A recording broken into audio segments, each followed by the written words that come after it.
What happens when one of Britain's most respected actors walks onto a daytime talk show expecting a friendly chat, and instead finds himself under attack from a host determined to humiliate him on live television? In just 46 seconds, a simple question about his personal life would spiral into one of the most explosive confrontations ever broadcast on daytime TV, ending with security being called and a guest storming off set while millions watched in shock. Sean Bean settled into the bright pink sofa on the Loose Women set, smiling politely as the studio audience applauded. He was there to promote his latest project, a gritty drama series that had critics buzzing. The panel that day included Denise Welch, who sat in the center with a knowing smirk, alongside Janet Street Porter, Colleen Nolan, and Kay Adams. The atmosphere seemed friendly enough at first, with light questions about his career and his iconic roles. But Denise had other plans. "So Sean," Denise began, leaning forward with an expression that seemed almost predatory, "let's talk about your personal life. You've been married, 4 times now? Some people might say you have a bit of a problem with commitment." The audience gasped softly. Sean's smile faltered for just a moment before he responded calmly. "Well, I think that's a bit of a simplification, Denise. Relationships are complicated, as I'm sure you know." Denise laughed, but it wasn't a warm sound. "Oh, I know all about relationships, love. But 4 marriages, that's not complicated. That's a pattern. What do you think the problem is? Is it you?" Kay Adams shifted uncomfortably in her seat. "Denise, maybe we should—" No, Denise interrupted, waving her hand dismissively. "I think the audience wants to know. Don't you?" She looked out at the crowd, and a few awkward claps echoed through the studio. "See? They're curious. So, Sean, do you think you're just bad at picking women, or are you the problem?" Sean's jaw tightened. He took a breath and maintained his composure. "I think that's quite a rude question, actually. I came here to talk about my work, not to be psychoanalyzed by someone who doesn't know me." "Ooh, touchy," Denise said with a grin, looking at her fellow panelists. "Hit a nerve, did I?" Janet Street Porter jumped in, trying to lighten the mood. "Sean, let's talk about the new series. It looks absolutely brilliant." "Thank you, Janet," Sean said, clearly grateful for the lifeline. "Yes, it's a really intense character study about—" "I'm not done," Denise cut in sharply. The studio went quiet. "I think we need to address this because it speaks to character, doesn't it? When someone can't maintain a relationship, when they keep making the same mistakes over and over again, it makes you wonder what else they're failing at." The audience was dead silent now. Colleen Nolan's eyes went wide, and she touched Denise's arm. "Denise, come on, that's—" "What?" Denise snapped at Colleen. "I'm just asking questions that everyone's thinking. That's what we do on this show, isn't it? We speak our minds." She turned back to Sean. "So go on then, defend yourself. Tell us why we should believe you're any different now than you were with wife number 1, or 2, or 3. Sean's face had gone red. He sat forward, his voice low and controlled. "I don't need to defend myself to you or anyone else. My personal life is my personal life. The fact that you think you have the right to sit here and insult me on national television says far more about you than it does about me." "Oh, here we go." Denise rolled her eyes dramatically. The typical male response. Can't handle a strong woman asking tough questions, can you? What? Are you going to cry now? Storm off like a child? "Denise, that's enough," Kay Adams said firmly. "This has gone too far." "No, Kay, it hasn't gone far enough," Denise shot back. "I'm sick of these celebrities coming on here thinking they can just charm their way through and not answer real questions. Sean Bean wants us to watch his little show, but he can't handle 5 minutes of honest conversation." Sean stood up suddenly, his microphone pack making a loud thump against the sofa. "Honest conversation? Is that what you call this? You've done nothing but attack me from the moment you started talking. This isn't journalism. This isn't even entertainment. This is just you being cruel, because you can." The camera crew looked at each other nervously. The director in the control room was frantically speaking into headsets, unsure whether to cut to commercial or keep rolling. "Sit down," Denise commanded, her voice sharp as a knife. "You're under contract to be here for the full segment." "Contract?" Sean laughed bitterly. "A contract doesn't give you permission to abuse people. I signed up for an interview, not an interrogation." Denise stood up too, facing him across the coffee table. "Abuse? You think this is abuse? I'm asking you questions about your very public personal life. You're an actor, Sean. You live in the public eye. You don't get to pick and choose what people talk about." "Actually, I do," Sean said, his voice rising. "I absolutely do. Just because I'm an actor doesn't mean I've forfeited my right to basic human decency." "Oh, please," Denise scoffed. "You're so dramatic. This is why you've been divorced 4 times. Nobody can stand being around someone this sensitive." Janet Street Porter stood up abruptly. "Right, that's it. Denise, you need to stop. This is completely out of order." "Stay out of this, Janet," Denise said, without taking her eyes off Sean.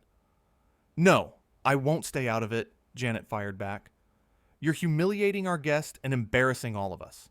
This isn't what this show is supposed to be about." Colleen Nolan nodded vigorously. "Janet's right. Sean, I'm so sorry. This shouldn't be happening." "Don't apologize for me," Denise snapped at Colleen. "I don't need you defending him. He's a grown man who can't handle a few hard questions." Sean shook his head in disbelief. "Hard questions? You called me a failure. You mocked my relationships. You implied I'm a bad person because my marriages didn't work out. Those aren't hard questions, Denise.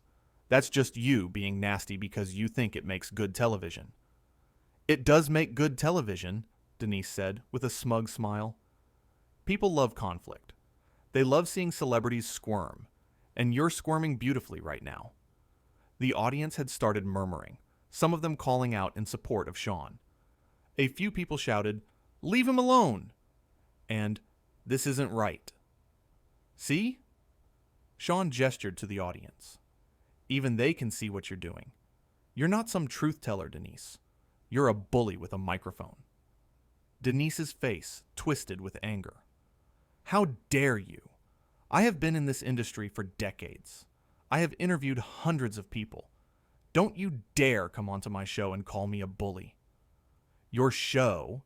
Kay Adams interjected. "Denise, this is all of our show." "Not right now, it isn't," Denise shot back. She pointed a finger at Sean. "You want to call me names? Fine. Let's talk about your reputation in the industry. Let's talk about how many directors have said you're difficult to work with. Let's talk about how you've been fired from productions." "That's a lie," Sean said, his voice dangerously quiet. "That's a complete lie, and you know it." "Is it?" Denise challenged. "Because I've heard stories." "What stories?" Sean demanded. "Go on then. Tell me these stories. Give me one example." Denise hesitated for just a second, and in that moment, everyone could see she had nothing. She was bluffing, throwing out accusations with no evidence, hoping to provoke a reaction. "I don't need to justify myself to you," Denise said, deflecting. "Exactly," Sean said, his voice heavy with disgust. "You don't have anything. You're just making things up now. This is unbelievable. This is absolutely unbelievable." A producer appeared from off camera, rushing onto the set. "Sean, Denise, let's just take a moment." "No," Sean said firmly. "I'm not taking a moment. I'm leaving. I should have left 10 minutes ago." He started to walk toward the exit. "Walk away then," Denise called after him. "Run away like you always do. That's what you're good at, isn't it? Running away when things get tough." Sean stopped in his tracks. He turned slowly, and the look on his face made even Denise take a step back. "You know nothing about me," he said, his voice shaking with barely controlled fury. "You sit up here on your high horse, judging people, tearing them down for entertainment, and you think that makes you important. It doesn't. It makes you small. It makes you pathetic." "Get out!" Denise shrieked. "Get off my set, right now." "Gladly," Sean said. He began unhooking his microphone pack, pulling the wire out from under his shirt. But let me tell you something first. In 20 years, people will still remember me for the work I've done. They'll remember my characters, my performances, the stories I've helped tell. And you'll be remembered for this. For being the person who thought cruelty was the same thing as honesty. For being the person who couldn't tell the difference between asking tough questions and just being mean. He threw the microphone pack onto the sofa and looked at the other panelists. Janet, Colleen, Kay, you three are lovely. Thank you for trying to make this bearable, but I can't stay here and be insulted any longer. Sean, please, Colleen said, her voice pleading. Don't let her ruin this. She already has, Sean said sadly. He looked directly into the camera. To anyone watching at home who came here expecting to see a normal interview, I'm sorry you had to witness this. I hope you'll still watch the show I came here to promote because I'm really proud of it. And I hope you'll remember that just because someone is famous doesn't mean they deserve to be treated like this. Denise laughed mockingly. Oh, what a performance. The wounded actor playing the victim. You should get an award for this. Sean didn't respond to her. He simply turned and walked off the set, his footsteps echoing in the stunned silence of the studio. Good riddance, Denise called after him, but her voice sounded hollow now, unsure. Janet Street Porter rounded on her immediately. What is wrong with you? What on earth were you thinking? I was doing my job, Denise said defensively. Your job? Janet's voice was incredulous. Your job is to interview guests, not to attack them. That was absolutely disgraceful. Kay Adams had her head in her hands. This is a disaster, an absolute disaster. Oh, stop being so dramatic, Denise said, but she was looking around nervously now, seeing the expressions on the faces of the crew, the audience, her fellow panelists. Nobody was on her side. Colleen Nolan stood up. I can't sit here with you right now. I can't. She walked off the set too, leaving just Janet, Kay, and Denise. The producer rushed over to Denise, speaking in urgent, hushed tones. From the look on his face, he was furious. Denise's confident expression began to crack. We need to go to commercial, Kay Adams announced to the camera, her professional composure barely held together. We'll be right back. But as the cameras cut away, the damage was done. The studio audience was buzzing with shocked conversations. Some were standing up, preparing to leave. Others were on their phones, no doubt already posting about what they'd just witnessed. Janet Street Porter stayed on the sofa, staring at Denise with pure contempt. I hope you're proud of yourself. He was too sensitive, Denise tried to argue, but her voice lacked conviction now. No, Denise, you were too cruel. There's a difference between asking difficult questions and what you just did. You humiliated that man for no reason other than your own ego. Backstage, Sean Bean was being comforted by several crew members who were apologizing profusely. His publicist was on the phone, her face red with anger as she presumably spoke to the show's producers. Sean looked exhausted, drained by the confrontation. I've never been treated like that in my entire career, he told one of the makeup artists who was trying to help him calm down. Never. Not once. Back on the set, the producer was now arguing with Denise in full view of the studio audience, not caring anymore who saw or heard. His gestures were sharp and angry, and Denise's face was growing paler by the second. Kay Adams returned to the sofa after the commercial break, looking shaken. Janet was still there, but Denise was gone, having been ushered away by producers. We need to address what just happened, Kay said to the camera, her voice steady despite the chaos. Our guest, Sean Bean, left the show after what became a very heated exchange with Denise Welch. On behalf of Loose Women, I want to apologize to Sean and to all of you watching. That was not the kind of interview we aimed to conduct, and it should not have happened. Janet nodded firmly. Absolutely. Sean Bean is a talented, respected actor who came here in good faith, and he was treated appallingly. I want to make it clear that what Denise did does not represent the values of this show or the rest of this panel. The studio audience applauded loudly, clearly in agreement. In the green room, Sean was gathering his things, preparing to leave the building entirely. Staff members kept approaching him, offering apologies, refreshments, anything to make amends. But Sean politely declined everything. He just wanted to leave. "I won't be coming back," he told the producer who had followed him to the green room, "not while she's on the panel." "I completely understand," the producer said, looking genuinely distressed. "This never should have happened. I'm so sorry." Sean nodded curtly and headed for the exit. As he walked through the corridors of the studio, crew members stopped what they were doing to watch him pass. Some gave him supportive nods. Others looked embarrassed, as if they felt personally responsible for what had transpired. Outside, the bright daylight felt jarring after the artificial lights of the studio. Sean's car was waiting for him, and he climbed in quickly, eager to escape. As the vehicle pulled away from the studio, he looked back one last time at the building, shaking his head in disbelief. Inside the studio, the show continued, but the energy was completely different now. Kay and Janet tried their best to carry on with the remaining segments, but everything felt awkward and forced. The audience was distracted, still processing what they'd witnessed. Every few minutes, someone would whisper to their neighbor, rehashing moments from the confrontation. Denise never returned to the set that day. She remained in her dressing room, reportedly making phone calls and arguing with producers about what had happened. Through the thin walls, staff could hear raised voices, though no one could make out specific words. The other scheduled guests for that day's show were quietly told that their segments might be shortened or rescheduled. Some of them, having heard what happened to Sean Bean, considered backing out entirely. The publicist for one celebrity guest made it clear that their client would only appear if Denise Welch was not on the panel. In the control room, the director and producers were in crisis mode. Phones were ringing constantly as word spread through the industry about the incident. Social media was exploding with reactions, and not a single comment was defending Denise's behavior. Back on set, Janet Street Porter addressed the camera during a quiet moment.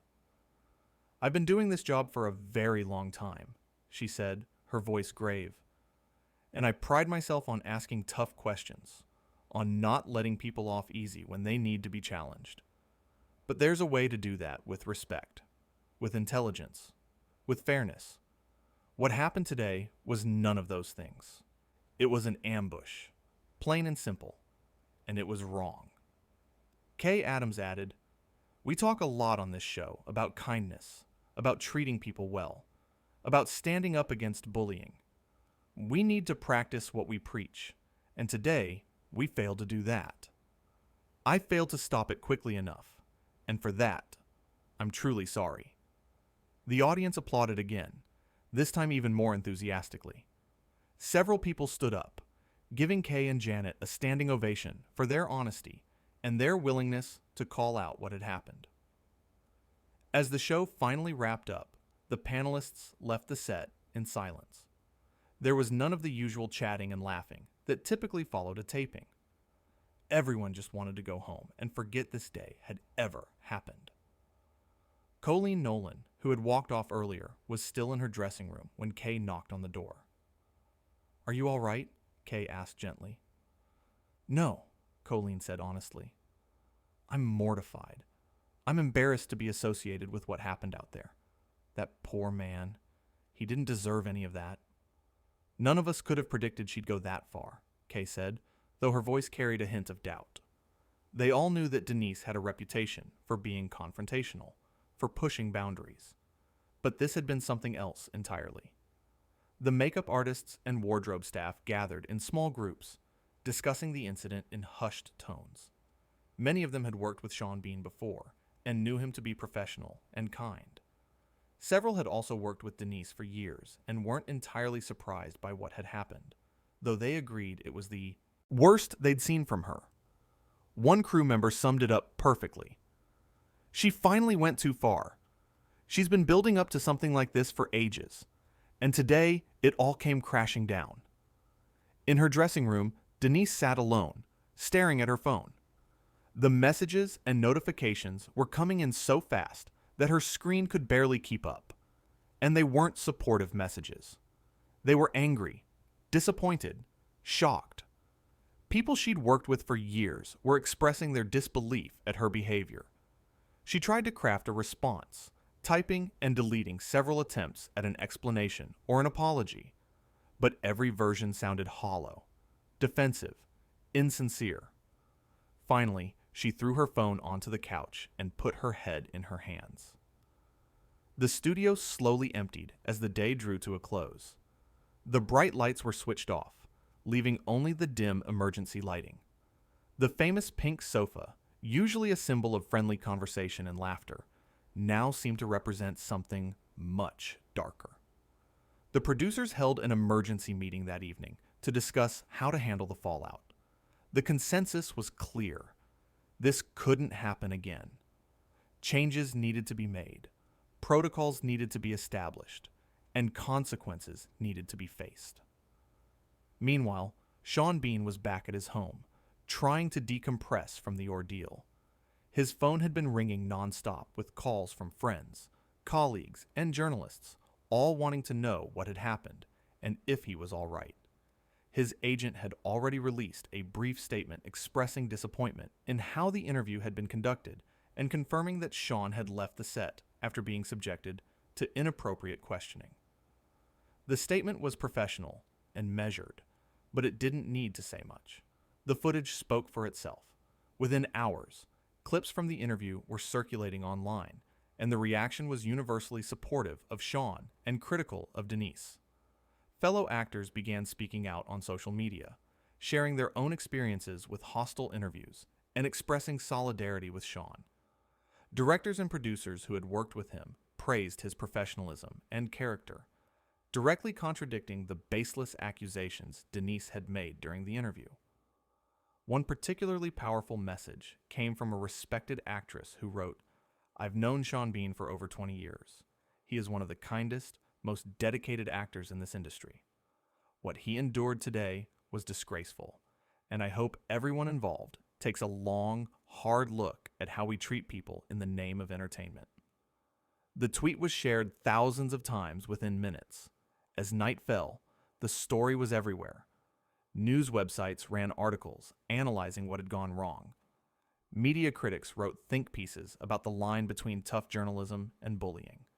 Mental health advocates spoke about the damage that public humiliation can cause, even to people who seem strong and successful. Through it all, Sean remained quiet. He didn't give interviews, didn't post on social media, didn't try to capitalize on the sympathy he was receiving. He simply wanted to move on and focus on his work, the very thing he'd gone to Loose Women to discuss in the first place. But Denise's words kept echoing in his mind. The accusations, the mockery, the deliberate attempts to hurt him. He'd faced harsh reviews before, dealt with criticism of his performances, even weathered negative press about his personal life. But he'd never experienced anything quite like this. An attack disguised as an interview, cruelty masquerading as honesty. He thought about other guests who might have sat on that same sofa, facing similar treatment. How many had stayed quiet afterward, not wanting to seem difficult or overly sensitive? How many had laughed it off publicly while feeling hurt and humiliated privately?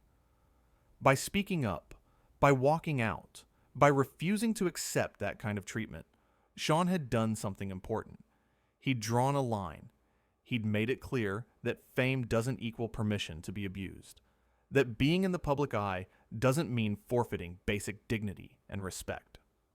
The next morning, newspapers ran the story on their front pages. The headlines were damning for Denise and sympathetic to Sean. Television morning shows discussed the incident at length, with most presenters agreeing that Denise had crossed a serious line. But for Sean, the real victory wasn't in the public support or the vindication from his peers. It was in knowing that he'd stood up for himself in the moment. that he hadn't smiled through the abuse or pretended it was acceptable, that he'd trusted his instincts and walked away from a situation that had become toxic. The pink sofa would remain empty for guests in future tapings who might remember what happened there. A reminder that sometimes the bravest thing you can do is simply refuse to participate in your own humiliation, and that speaking truth to power doesn't always mean asking difficult questions. Sometimes it means recognizing when someone is being treated unfairly and having the courage to say so, even when the cameras are rolling and millions are watching. Because what happened on that set wasn't journalism or entertainment or even good television. It was a lesson in how not to treat people, delivered live and in full color for everyone to see. And the person who taught that lesson wasn't the host with the microphone and the platform. It was the guest who had the dignity to stand up, speak his truth, and walk away with his head held high.